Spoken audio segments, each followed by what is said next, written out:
The American swimmer who beat the Australians in the 200-meter freestyle and made history. She was drowning. Not in water, but in doubt. The entire world watching, waiting for her to fail. The Australians stood beside her, unbeatable legends who had crushed every American dream for years. This was the moment that would define everything, the race that would either destroy her or make her immortal. And nobody, absolutely nobody, believed she could win. Picture this. You're standing on the pool deck. The chlorine burns your nostrils. Your heart is pounding so hard you can feel it in your throat. Your hands are trembling, but you can't let anyone see. You've trained your entire life for this single moment, sacrificed everything you've ever loved, pushed your body beyond what any human should endure, and now, right now, you're facing the most dominant swimmers on the planet. Women who have never lost. Women who have made it their mission to humiliate every American who dares to challenge them. Women who are staring at you right now with cold, calculating eyes that say one thing and one thing only: you don't belong here. This is the story of Katie Ledecky. But before she became the name that every little girl in America whispers before bed, before she became the legend who redefined what it means to be unstoppable, she was just a teenager standing on the edge of the biggest moment of her life, terrified that she wasn't good enough. Terrified that everything she'd worked for would evaporate in 2 minutes. Terrified that the Australians were right, that Americans simply couldn't compete at this level anymore. The year was 2012. London. The Olympics. The stage where dreams are born and destroyed with equal brutality. Katie was only 15 years old. 15. Think about that for a moment. When you were 15, what were you doing? Worrying about homework? Dealing with high school drama? Katie Ledecky was preparing to face the greatest distance swimmers the world had ever seen, in front of billions of people, carrying the weight of an entire nation that hadn't won this race in decades. The 200-meter freestyle. It doesn't sound long, does it? Just 4 lengths of the pool. Back and forth. Simple, right? Wrong. Devastating, exhausting, brutal. It's a race that lives in that terrible space between sprint and endurance, where your lungs are screaming, your muscles are burning with acid, and your brain is begging you to stop, to just give up, to let the pain end. It's a race where champions are separated from mortals by fractions of a second, where one tiny mistake, one moment of weakness, costs you everything. And the Australians owned it. They had dominated this event for years, generation after generation of unstoppable swimmers who seemed born in the water, who moved with a grace and power that Americans could only watch with envy and frustration. They had the training facilities, the coaching programs, the culture of excellence that produced winner after winner after winner. They were machines. Perfect, calculated, ruthless machines. Katie knew all of this. She'd watched the Australians destroy American swimmers over and over again. She'd seen the tears, the devastation, the shattered dreams. She'd heard the commentators talking about Australian supremacy as if it were a law of nature, something that could never be challenged, never be broken. And now she was supposed to be the one to break it? A 15-year-old girl from Bethesda, Maryland? It was almost laughable. Almost cruel. But here's what nobody knew. Here's the secret that Katie carried inside her chest, the fire that burned so hot it could melt steel. She wasn't there to participate. She wasn't there to do her best and feel proud just for qualifying. She was there to win. To shock the world. To prove that everything everyone believed about American swimming was wrong. The days leading up to the race were torture. Pure psychological warfare. Katie would see the Australian swimmers at the training pool, and they would look at her with this particular expression, this mix of pity and contempt, as if she were a child who had wandered into the adult competition by mistake. They didn't even consider her a threat. That should have been comforting, right? Less pressure? No. It was fuel. It was gasoline poured on that fire inside her. Her coach, Bruce Gemmell, he knew what was happening. He could see Katie's jaw tightening every time the Australians walked past. He could see her hands clenching into fists when the commentators talked about how the Australians were expected to sweep the medals. He pulled her aside one evening, 2 days before the race, and he said something that would echo in her mind forever. "They think you're nobody," he told her, his voice quiet but intense. "They think you're just another American who's going to crumble under pressure. They think this race is already over. They've already planned their victory celebration. They're already thinking about the next race because they don't think you matter. So here's my question for you, Katie. Are you going to prove them right?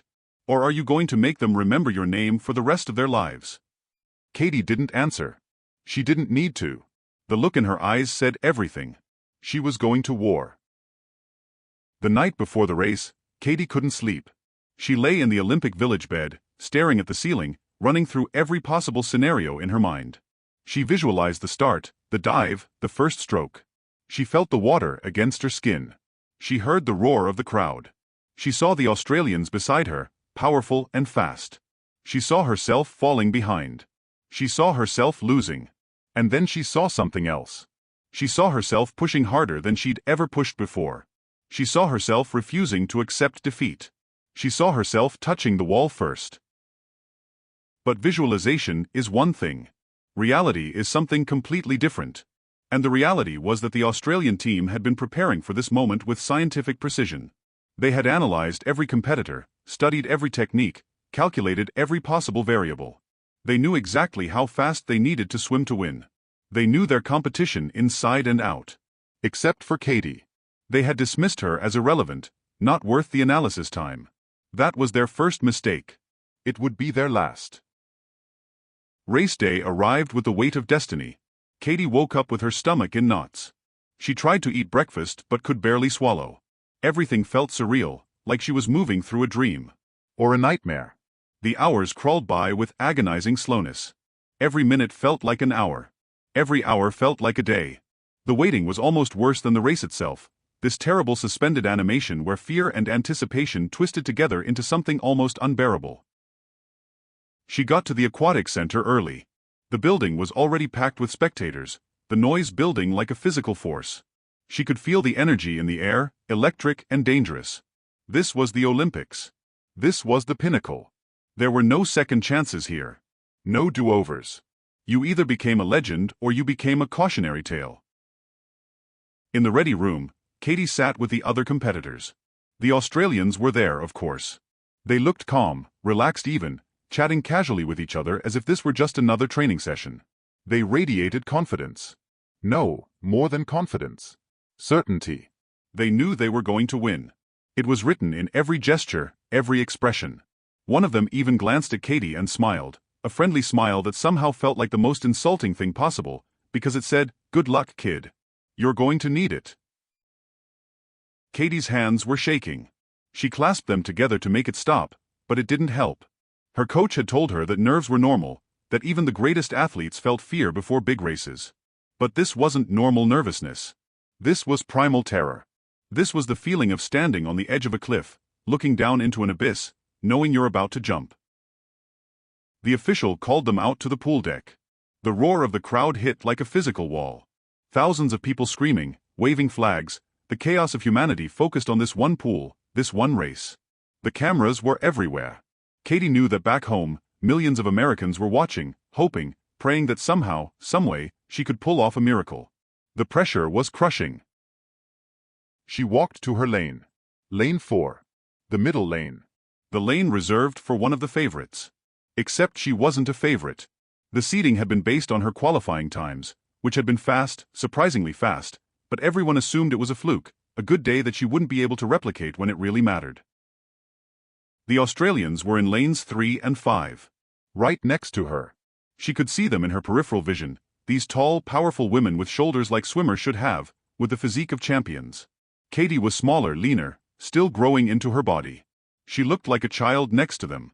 She felt like a child. But then something shifted. As she stood there, listening to the announcer introduce each swimmer, hearing the crowd roar for the favorites and politely applaud for the underdogs, something inside Katie clicked into place. The fear didn't disappear. Fear never disappears. But it transformed. It became something else. Something harder. Something sharper. She stepped up onto the starting block. The pool stretched out before her, 200 meters of water that would determine her entire future. She could see the lane lines, the flags hanging from the ceiling, the wall at the far end. That wall. That's all that mattered. Getting to that wall before anyone else. The starter's commands began. Swimmers, take your marks. Katie bent down, gripping the edge of the block. Her muscles coiled. Her mind went quiet. All the noise, all the fear, all the doubt, it all faded away until there was nothing but the singular focus of the start. She could hear her heartbeat. Loud. Strong. Ready. The beep exploded through the air. She launched. The dive was perfect, her body knifing through the air and into the water with minimal splash. The cold hit her face, shocking and familiar at the same time. She was underwater, dolphin kicking with explosive power, staying down as long as she could before breaking the surface. First stroke. Pull. Breathe. The race had begun. The first 50 meters were chaos. Everyone was sprinting, trying to establish position. Katie could see the Australians beside her, their strokes powerful and rhythmic. They were fast. God, they were so fast. But so was she. She stayed with them, matching them stroke for stroke, refusing to let them pull away. At the first turn, they were even. All three of them, separated by maybe a hand length, nothing more. Katie's underwater turn was explosive, her legs driving off the wall with everything she had. She came up swimming hard, her arms windmilling through the water, her kicks steady and strong. The second 50 meters. This is where races are won and lost. This is where your body starts to feel the fatigue, where the lactic acid starts to build, where your brain starts whispering that maybe you should slow down just a little, conserve energy for the finish. Champions don't listen to that voice. Katie didn't listen. She could see the Australian in lane 3 starting to pull ahead slightly. Just a little. Maybe half a body length. Panic flickered in Katie's chest. No. Not now. Not after everything. She dug deeper, pulled harder. Her technique stayed perfect even as her muscles screamed. Every stroke was efficient, powerful, no wasted motion. At the 100-meter mark, halfway through the race, the Australian was leading by maybe 3/4 of a second. In swimming, that's an eternity. That's an insurmountable lead. That's game over. The crowd was roaring, but Katie couldn't hear them anymore. She was in her own world now, a world of pain and determination and absolute refusal to quit. The third 50 meters. This is the valley of death in the 200-meter freestyle. This is where your lungs are burning, where your arms feel like lead, where every part of your body is begging you to stop. The Australian was still ahead. Still pulling away, inch by agonizing inch. Katie could see her in the next lane, could see the water churning from her powerful kick, could see victory slipping away. And that's when something happened that nobody expected. That's when Katie Ledecky stopped being human and became something else entirely. She stopped swimming like someone trying to keep up. She started swimming like someone possessed. Like someone who would rather die than lose. Her stroke rate increased. Her pull became more aggressive. She attacked the water instead of just moving through it. At the 150-meter turn, the gap had stopped growing. The Australian looked over, and for the first time, Katie saw something in her eyes that changed everything. Fear. The final 50 meters. This is where legends are born. This is where you find out who you really are, what you're really made of, when there's nothing left to give and you have to give more anyway.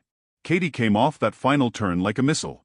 Her underwater kick was ferocious, carrying her farther than she'd ever gone before. When she broke the surface, she was half a body length behind the Australian. 40 meters to go.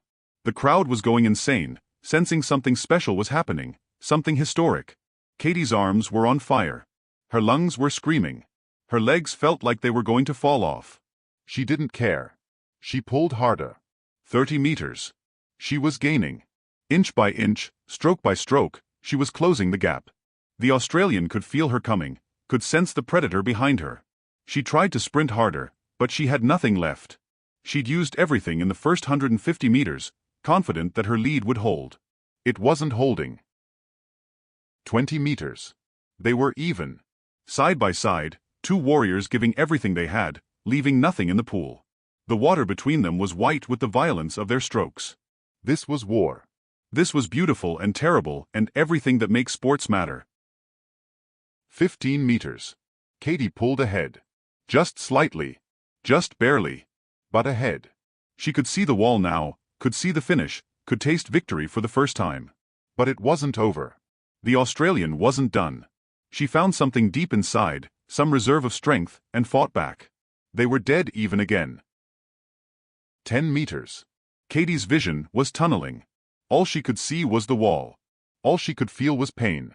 All she knew was that she would not, could not, would never quit. She pulled with everything she had, every muscle fiber, every bit of strength she'd built over thousands of hours of training. 5 meters. She was ahead again. A hand. Maybe more. Maybe less. Impossible to tell. Time had stopped meaning anything. There was only the wall and the desperate need to reach it first. 3 meters. 2 meters. 1 meter. She stretched out her arm, reaching for the wall with every millimeter of extension she could manage, her fingers stretching toward immortality. Touch. Katie slammed into the wall and immediately looked at the scoreboard. The numbers seemed to take forever to appear. The entire world held its breath. And then, there it was. First place. Katie Ledecky. Gold medal. And not just gold. A new American record. She had done it. She had beaten the Australians. She had shocked the world. For a moment, Katie just floated there, gripping the lane line, trying to process what had just happened. Her body was completely exhausted, running on nothing but adrenaline and disbelief. She looked to her left and saw the Australian swimmer staring at the scoreboard, her face a mask of shock and disappointment. She'd lost. The unbeatable had been beaten. And then the reality hit Katie like a wave. She had won. She had actually won. An Olympic gold medal. At 15 years old. Against the best in the world. Against all odds. Against every expectation. She let out a scream, a primal roar of triumph and relief and pure joy.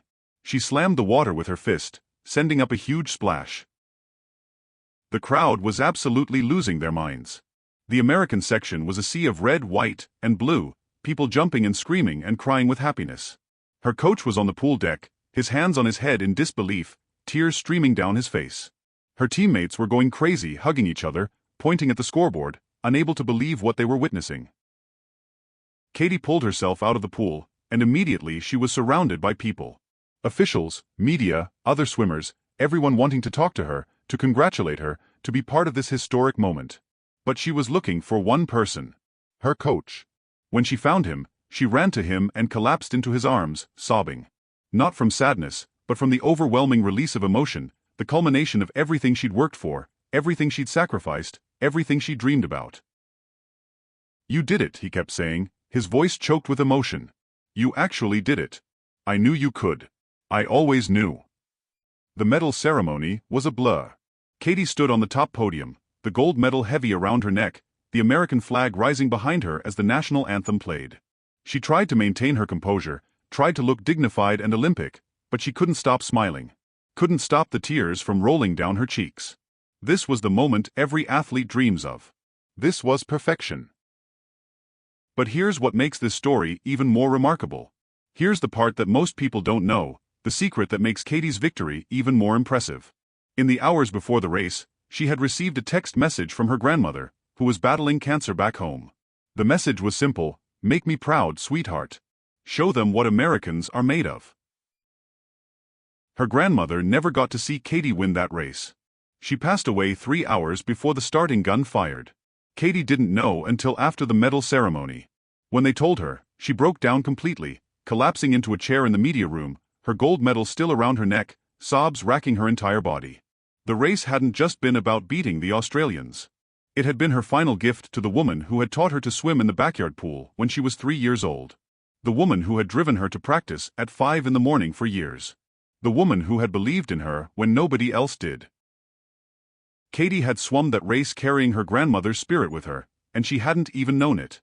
When she learned the truth, everything made sense. That inexplicable surge of power in the final 50 meters, that supernatural strength that had come from nowhere, that refusal to accept defeat even when defeat seemed certain. It hadn't been just Katie in that pool. It had been both of them, grandmother and granddaughter, fighting together one last time. The media exploded with the story. A 15-year-old American nobody had beaten the Australian legends. But they didn't know about the grandmother. Not yet. Katie kept that private for weeks, too raw, too painful to share with the world. She needed time to process it, to grieve, to understand what had happened in that pool. But the Australian swimmers knew something extraordinary had occurred. In the mixed zone after the race, where athletes talked to reporters, the Australian who had finished second approached Katie. The woman was nearly 10 years older, a veteran of multiple Olympics, someone who had never shown weakness or vulnerability in her entire career. She looked at Katie with an expression that was hard to read at first, something between respect and bewilderment. "I've never been beaten like that," she said quietly, so only Katie could hear. "I had you. At 150, I had you. I was gone. And then you just You became something else. I've raced against the best swimmers in the world for a decade, and I've never felt anything like what I felt when you came back. It was like racing a force of nature. Like the water itself wanted you to win. Katie didn't know what to say. She just nodded, the emotions still too close to the surface. The Australian extended her hand, and they shook, a moment of mutual respect between warriors who had just fought the battle of their lives. But the story doesn't end there. Not even close. Because what happened next changed everything about American swimming, about women's sports, about what people believed was possible. The next day, Katie was supposed to rest, to recover from the most intense physical experience of her young life. Instead, she was back in the pool training. Her coach found her doing laps at 6 in the morning, the gold medal sitting on the deck beside her towel. "What are you doing?" he asked, genuinely confused. "You just won an Olympic gold medal. You're allowed to take a day off." Katie stopped at the wall, breathing hard. Her eyes had that same fire from before the race, that same intensity. "The 400 is in 3 days," she said. "The Australians are going to be gunning for me now. I can't let up." And that's when her coach realized something terrifying and beautiful. Katie wasn't satisfied. The gold medal hadn't filled the hunger inside her. It had made it worse. She had tasted victory at the highest level, and now she wanted more. She needed more.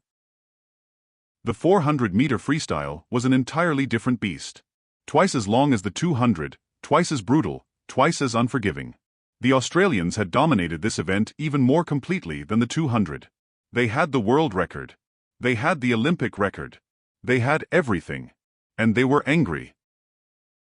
The Australian team had been humiliated by losing the 200 to an unknown American teenager. Their pride was wounded. Their reputation was damaged. They weren't going to let it happen again.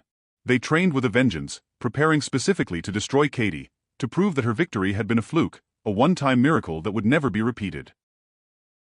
The tension in the days between the two races was palpable.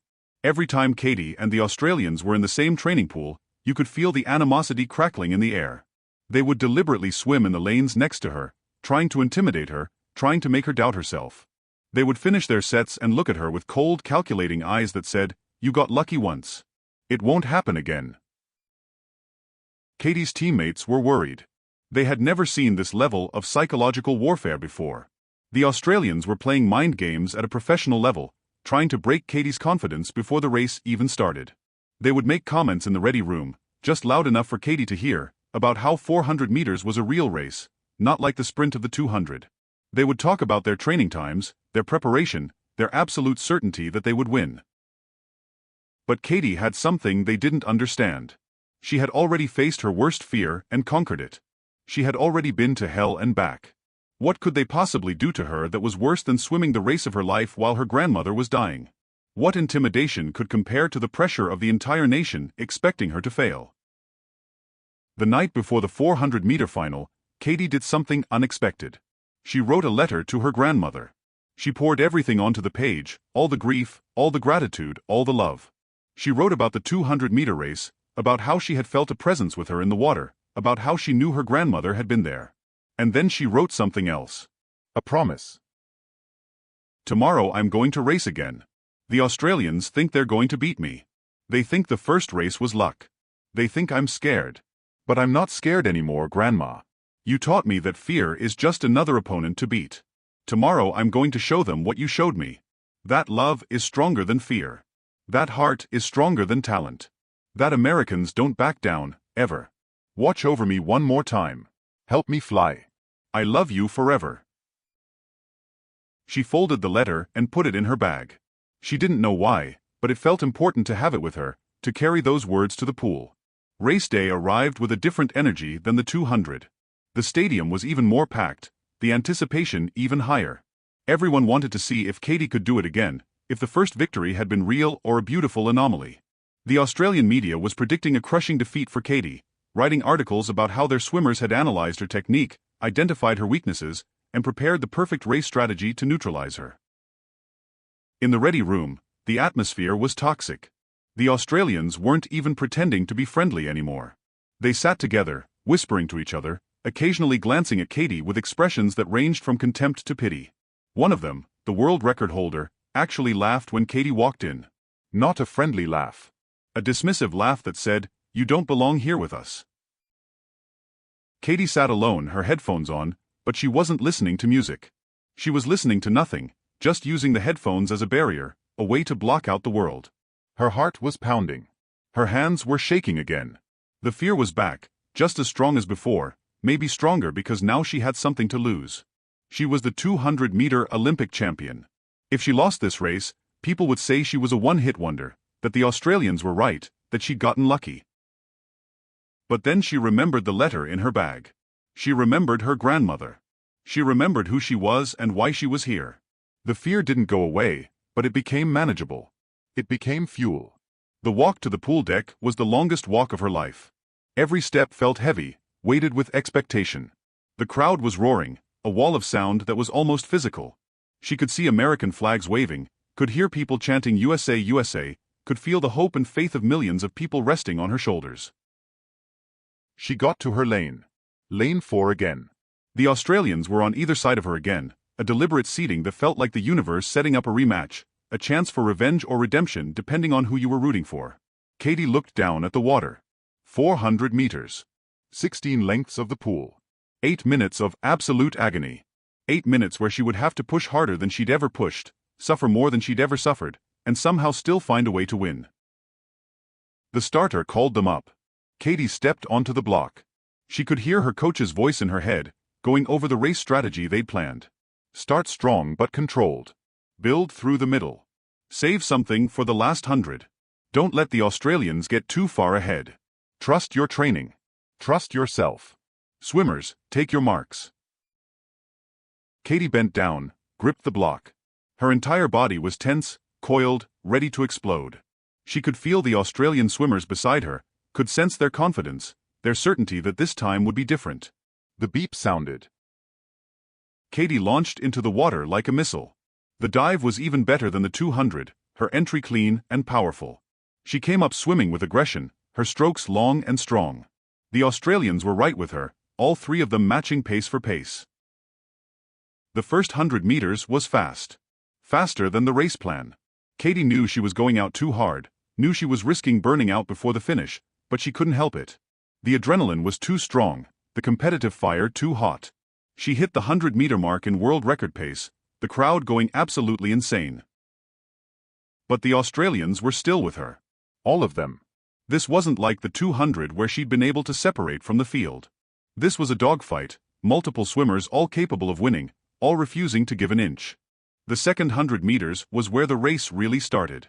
This is where 400-meter races are decided, in the long, brutal middle section where your body is already tired but the finish is still impossibly far away. Katie could feel the fatigue starting to creep in, could feel her stroke getting slightly less efficient, her kick getting slightly less powerful. One of the Australians made a move, surging ahead, trying to break Katie's spirit by showing her strength. Katie responded immediately, matching the surge, refusing to let a gap open. It was a mistake. She knew it even as she was doing it. She was using energy she would need later, burning matches she couldn't afford to burn. But she couldn't let the Australian get away. Psychologically, it would be devastating. At the 200-meter mark, halfway through the race, 3 swimmers were virtually tied. Katie and 2 Australians, separated by maybe a hand length, nothing more. The crowd was on their feet, screaming encouragement, the noise deafening. Katie couldn't hear them. She was in survival mode now, every breath a struggle, every stroke requiring conscious effort. The third 100 meters was hell.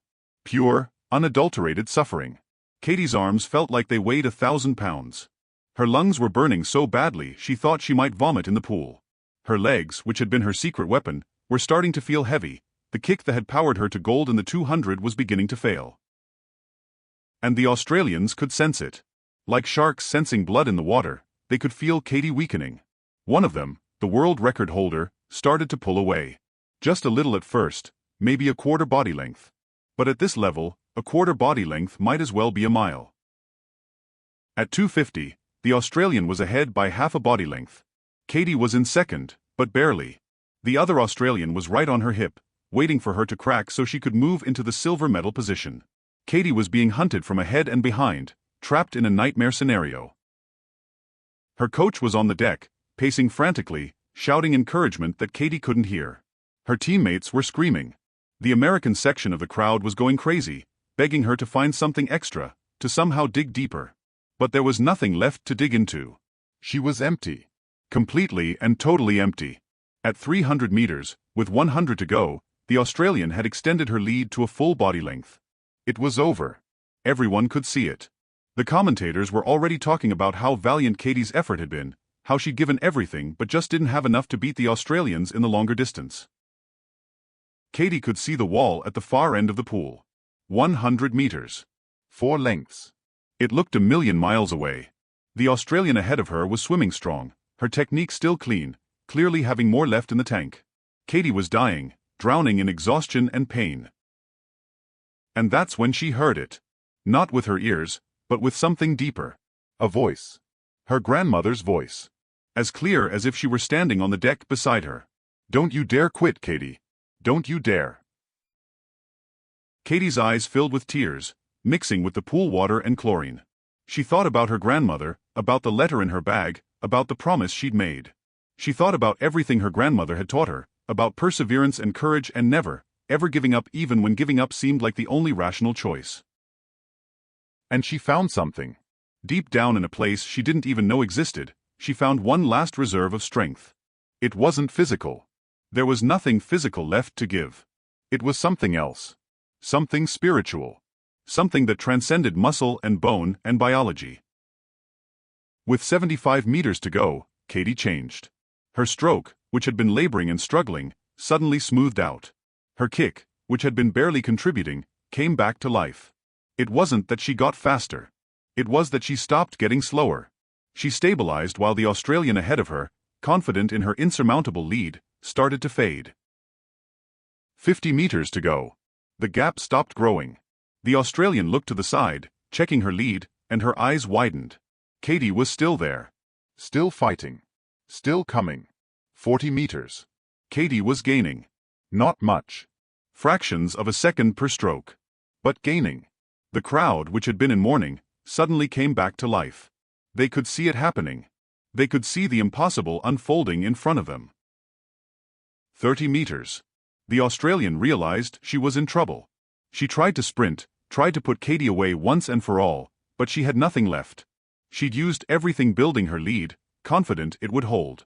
It wasn't holding. 25 meters. They were even. Side by side again, two warriors who had given everything and were now running on pure will. The water between them was violent with the power of their strokes. This was beyond sport. This was human spirit in its rawest form. 20 meters. Katie pulled ahead. Just barely. Just slightly. But ahead. The Australian dug deep, found something, pulled back even. 15 meters. Katie again. Then the Australian. They were trading the lead every stroke, neither able to establish dominance. 10 meters. Katie could see the wall. Could see victory. Could see her grandmother's face in her mind. She pulled with everything she had, every fiber of her being focused on that wall. 5 meters. She was ahead. A hand. Maybe more. The Australian was fighting, still reaching, still trying, but she was beaten and she knew it. 3 meters. 2 meters. 1 meter. Katie stretched, her hand reaching for glory, reaching for immortality. Touch. She hit the wall and immediately spun to look at the board, terrified that somehow she'd been out-touched, that the Australian had snuck past at the last second. The numbers appeared. First place. Katie Ledecky. Gold medal. New Olympic record. New world record. She had done it again.